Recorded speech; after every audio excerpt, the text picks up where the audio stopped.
Hi, this is Daniel Hutchins, and today we're going to be doing another Marvel Insider check-in. Today's Marvel Insider check-in is the Marvel Insider check-in of 11/26/20. Okay, so I'm still a level elite. I have 57,350 points and 251,150 points. And the last time I was on was yesterday. So I'm going to be doing a couple activities here, and I'm going to just read them to you, or whatever. So yeah, should be good. Okay.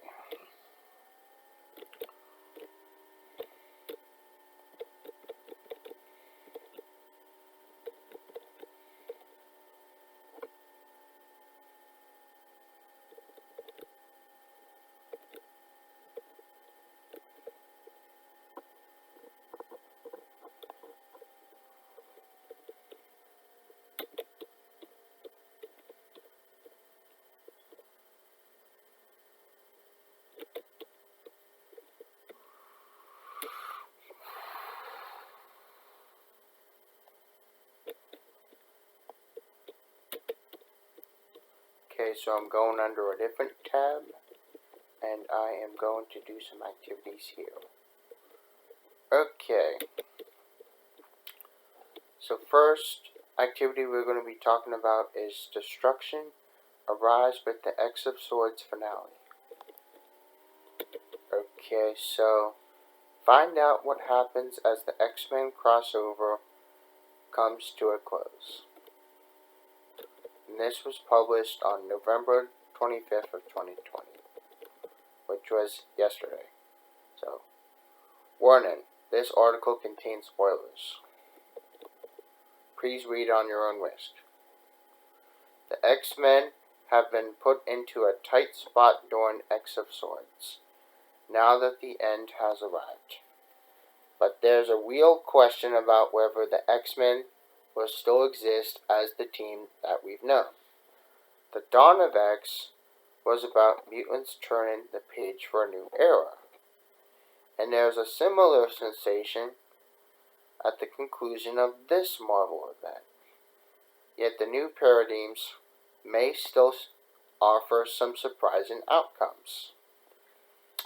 So, in Chapter 20 of X of Swords, the head artist played up a political intrigue on Krakoa in X-Men number 15. There's a picture below. And then Scott Summers and Jean Grey made an impassioned plea to the Quiet Council to authorize a strike force in the heart of Otherworld in order to rescue their friends and teammates from Saturn's cruel tournament. The Omniversal Magistrix appeared to have stacked the deck against Krakoa's sword bearers as the champions of Akai ran up the score. Now the only thing that Scott and Jean knew for sure is that Cable, aka Nathan Summers, needed them. Cable is the son of Scott Summers and Madeline Pryor, and yet Jean's son as well. After all, she and Scott raised Nathan in the future during the classic miniseries Adventures of Cyclops and Phoenix, 1994. Of course, they would sacrifice anything for Nathan's safe return, but the old adversary, Sebastian Shaw, made sure that the price was steep. Okay, so you can also read Adventures of Cyclops and Phoenix on Marvel Unlimited. At Shaw's direction, the Quiet Council moved to expel anyone who accompanied Scott and Jean on their rescue mission. Nightcrawler and Kate Pryde volunteered to go anyway, but they were dissuaded by Scott and Jean.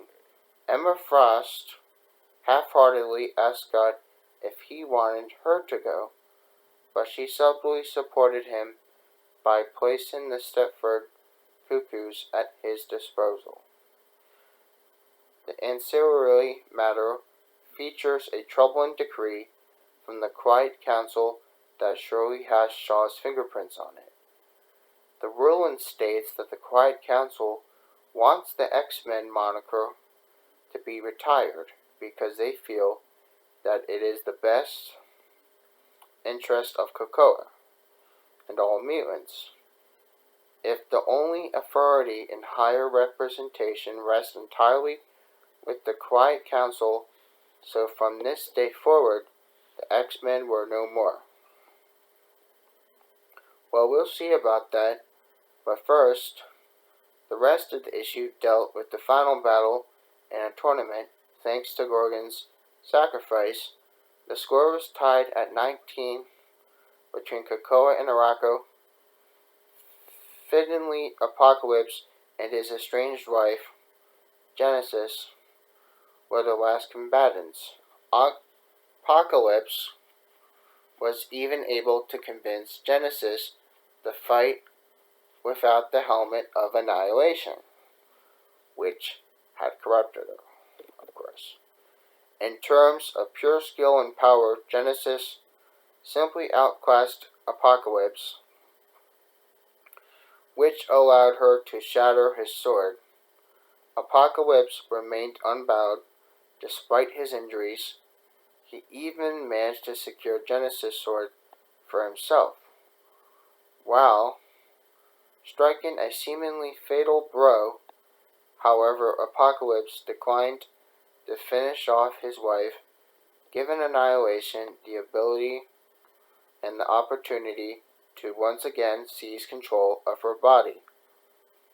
Annihilation also disregarded the rules of the tournament by summoning the rest of Arakko and MF's forces for the final battle. Asura then co-illustrated Excalibur number 15 with an artist from a script by Tini Howard, and the penultimate chapter of X of Swords barely gives Krakoa's heroes a chance to breathe under this onslaught of Annihilation's armies. Okay, and then there's a picture below. And there's more, guys. But the White Sword had enough of Iraqi treachery.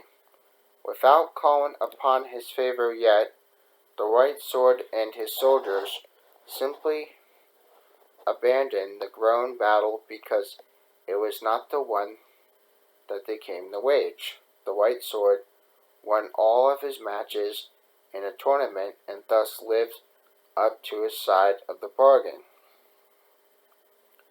Bay, the Blood Moon, also defected from Arakko, but not out of any sense of honor or pride.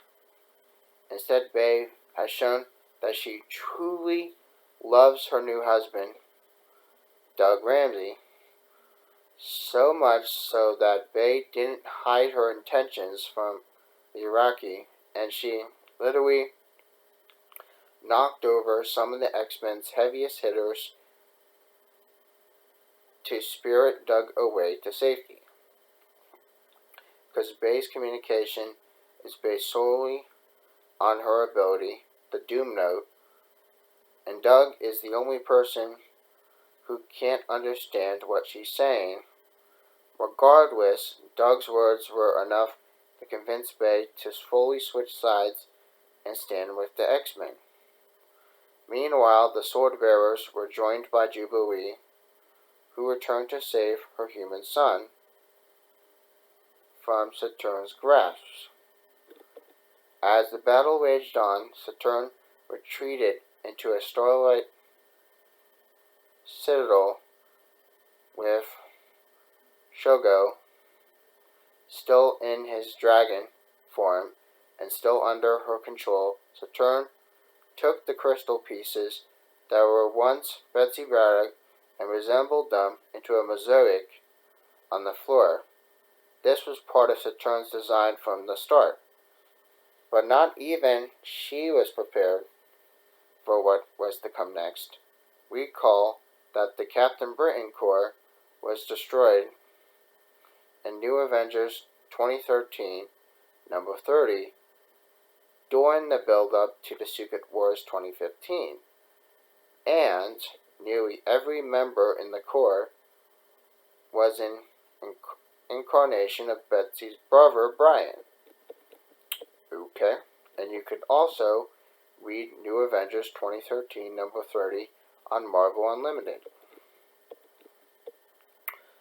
That's probably why Saturn was so visibly shocked and dismayed to discover that Betsy was still at the center of the mosaic, despite her best efforts from across the multiverse.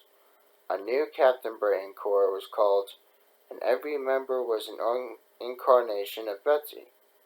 That included women, men, a frog, an ape, and even a bird. And now Hickman and Howard wrapped up the epic with artist Pepe Larraz in X of Swords Destruction number 1. Now, there's a picture below.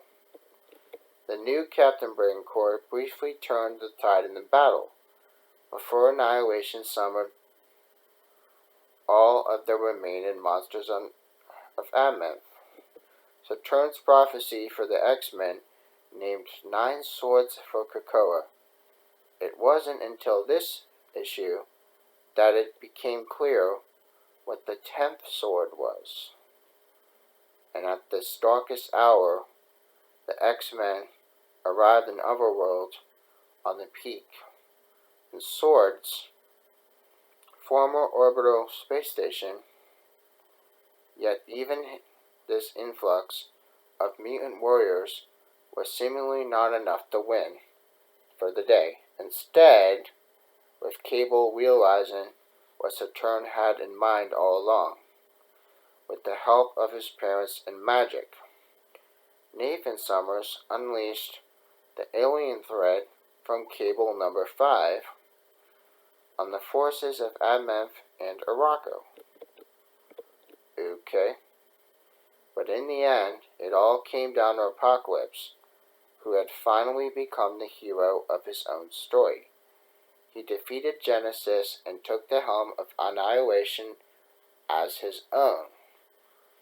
But while Genesis was unable to resist Annihilation's influence, Apocalypse used their bonding to end this war by abruptly surrendering to Saturn. In turn, Saturn removed the helm from Apocalypse and transformed Annihilation into a more easily controllable staff. And to broker a peace between the two warring nations, Saturn demanded an exchange of the mutants, and Genesis asked Apocalypse to remain, and he accepted. In turn, Apocalypse asked what the mutant island, Arakko, be released in his place, as Saturn noted that includes the millions of mutant prisoners who were being held on Arakko by Annihilation. Okay, so thus Apocalypse was finally reunited with his family after thousands of years. But his absence and Jean's departure means that there's a new power vacuum on the Quiet Council. Someone will surely fill the void. But Saturn suggested that it could be the beginning of even more fractures of the alliance between former enemies. As for Saturn, she got nearly everything she wanted, except the love for Brian Braddock. And the X-Men should feel fortunate to have emerged from this conflict with relatively few casualties. There are some questions, though, about the fate of Krakoa's Betsy Braddock. But that's a mystery that will have to wait for another day. And you could read all 22 chapters of X of Swords for yourself by checking out your local comic book store today. Okay, so that's the end of that article. I'm going to be doing a couple more, so this might be a long one.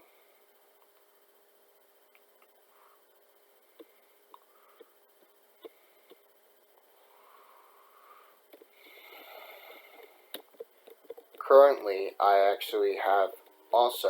have a TV show that I'm watching, but I have it on zero, so I could focus on getting this video done. So technically I'm multitasking, so just so you guys are aware. Because I'm actually watching Kim Possible on Disney Plus right now, and I'm multitasking and doing this video for you guys at the same time. So, yeah. Okay. So,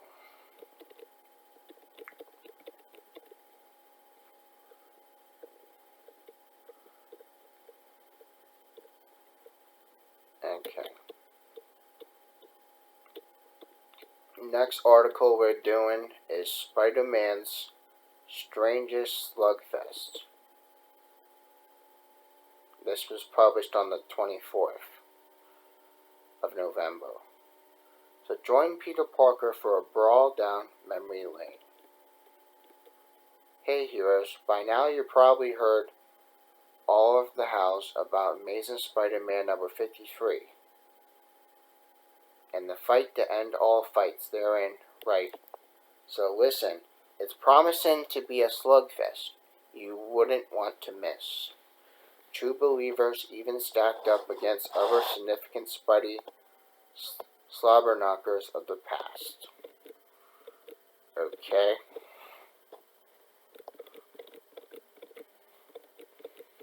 And there's a picture below. But in the interest of hallowed history, we're willing and able to scare up a few of our furiously favorite Spidey sallies, and ones in which our wondrous webhead was up against the wall, and sometimes didn't win. You could ring the bell and come out punching. Spider-Man slugs it out with Sandman and loses. Okay, so the first famous skirmish between Spidey and the Sandman still stands as a significant moment in Marvel history. You see, it was the first time May Parker's precocious nephew learned that a hero isn't always welcome in his own neighborhood, no matter how friendly he is. Okay? And this was from the Amazing Spider-Man 1963, number 4, and you could read it on Marvel Unlimited. So, just hold on. I'm just trying to get comfortable, because I was sitting cross-legged for a while. So, I'm going to read on, guys. So, the battle took place way back in Amazing Spider-Man 1963, number 4. Now, by that point, in the Wallcrawler's early events, he'd done all right by himself, but along came Sandman. And he was made into a grainy ghoul by atomic powers, and Peter Parker picked a whole mess of problems by picking a fight with him. And as it happened, it was Spidey's first big defeat, and he crawled away to lick the wounds and mend his torn togs. Alas, old boy bounced back, and another scrap occurred between heroes and villains, the tide being turned that time by the presence of a handy vacuum cleaner. Hey now, any port in Sandy Storm? So now we go Spider-Man KOs the Kingpin by accident. Oh my. So many of you Marvelites see the big bad, and let's face it, Tiger, unbeautiful Kingpin as a Daredevil baddie. But the truth of the matter lies is that Spidey had him first. That's a good thing to remember because between those two titans exists an eclectic enmity and some of the best throwdowns ever printed in funny books. And this was from The Amazing Spider-Man 1963, number 69. And you could read that on Marvel Unlimited.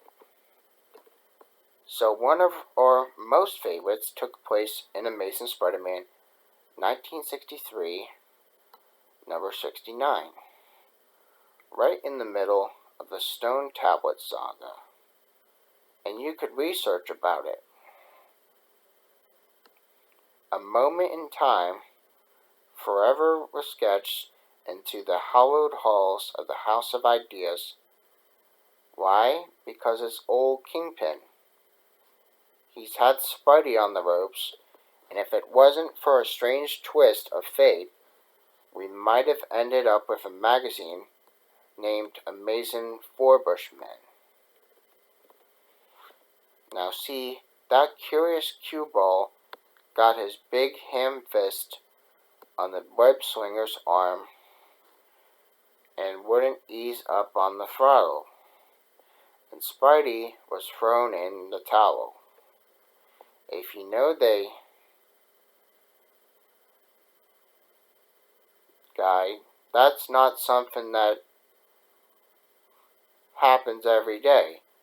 What saved them was none other than a backfiring cane gun. And if you don't believe that,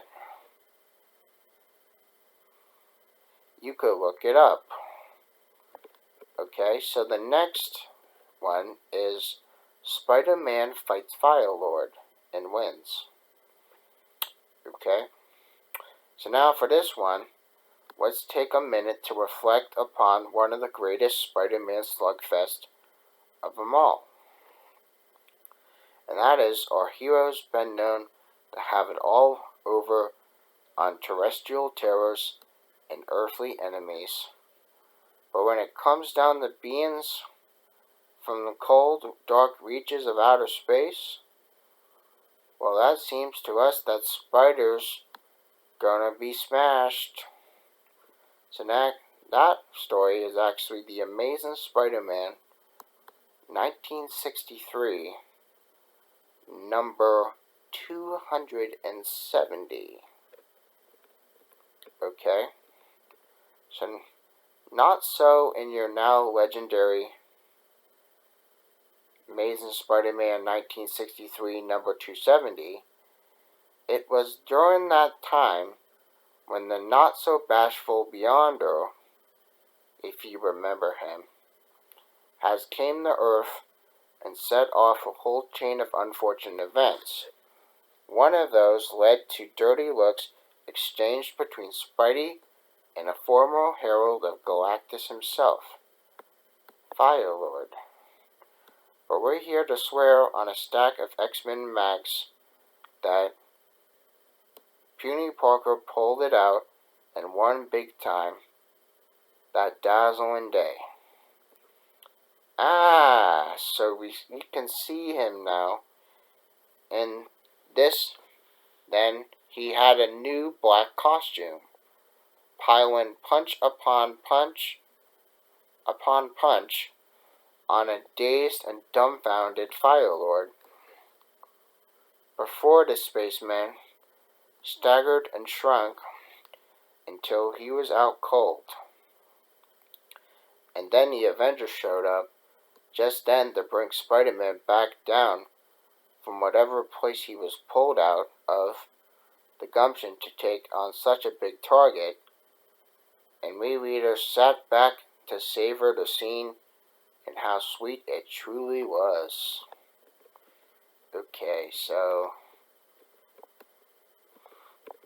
those are some of the biggest and most widely popular Spider-Man Strangest Slugfest that you could remember through comic book history. And so we're going to do some more articles, because now I'm just kind of just laid back right now, and I'm just trying to enjoy the rest of the holiday, because right now it is 8 o'clock at night on Thanksgiving Day, and I'm just chilling. So yeah, I already kind of ate my turkey already. My family's upstairs, but I'm just resting right now, and I'm trying to get through this video for you. So like I said, I'm hoping you guys are enjoying this content, because I'm making sure that I'm packing in a lot of information in this video. Okay. So this might actually be the last article I do in this discussion for the second, and then I'm probably gonna lay down for a while. So okay, so this article is "Prepare for King in Black with these free comics." You can read the first issues of Venom by artists Donny Cates and Ryan Stegman in the opening chapter to Absolute Carnage. And this was published on the 23rd of November. Okay, so free comics are below. The King in Black #1. You have a picture below, and it says below that, it says, through December 14th, Marvel Unlimited will get you prepared for the King in Black. To celebrate the highly anticipated arrival of Marvel's next epic comic book event in December, Marvel Unlimited is unlocking access to the first 5 issues of the 2018 Venom and the first 2 issues of Absolute Carnage, all for free for fans everywhere. No subscriptions are required. Okay, so related to this is Absolute Carnage Complete Event. So to read Venom 2018 #1 to 5 and Absolute Carnage 1 and 2, fans only need to download the Marvel Unlimited app, available for iPhone, iPad, and select Android devices. To dive right in. And before King in Black #1 lands in comic shops on December the 2nd, read the entire history of Null, God of the Symbiotes, and recommended prelude reading. That's all on Marvel Unlimited.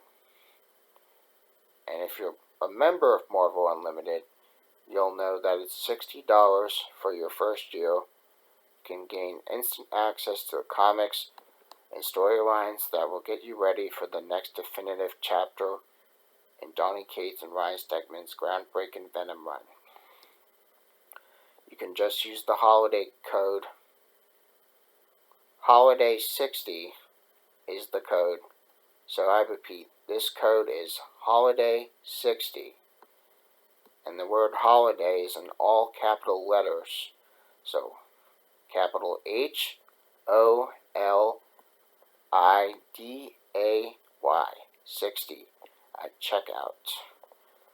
for this limited time offer.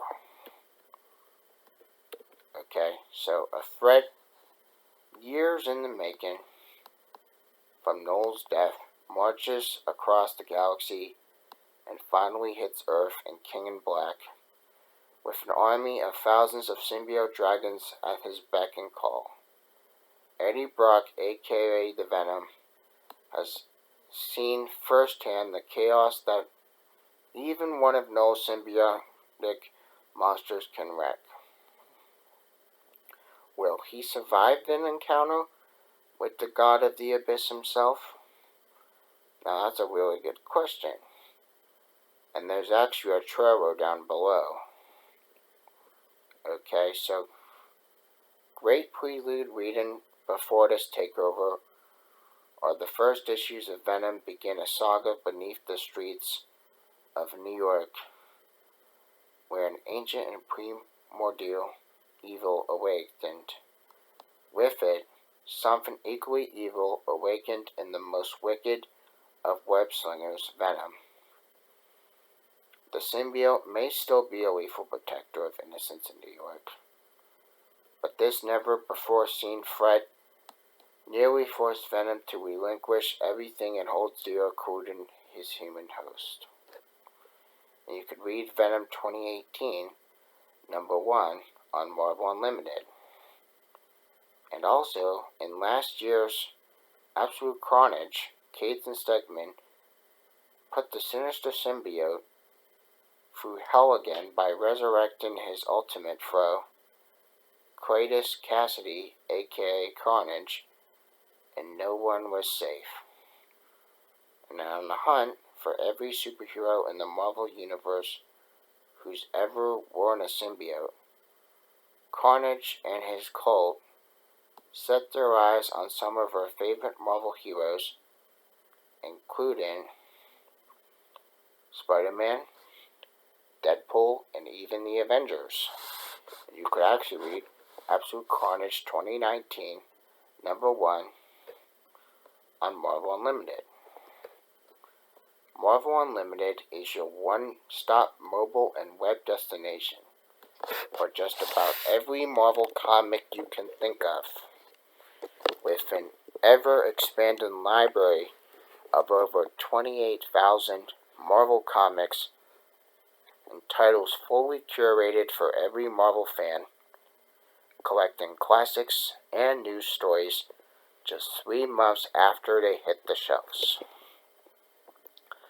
Dive into Venom and Absolute Carnage today on Marvel Unlimited apps and prepare yourself for the overwhelming force of the King in Black that is coming soon to your local comic book stores. So there you go, guys. That is just a little bit of information I want to tell you guys. So this video has measured out to be one of my longest videos, with a total of over 34 minutes. And like I said, if you guys like this content, please make sure you hit a thumbs up.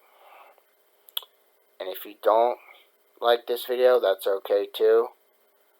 I'm completely cool with it. And like I said, also leave some comments below. Let me know what you enjoy about this Marvel Insider check-ins. And yeah, so long story short, guys, make sure you subscribe if you haven't subscribed already. And you guys enjoy the rest of your night. Bye.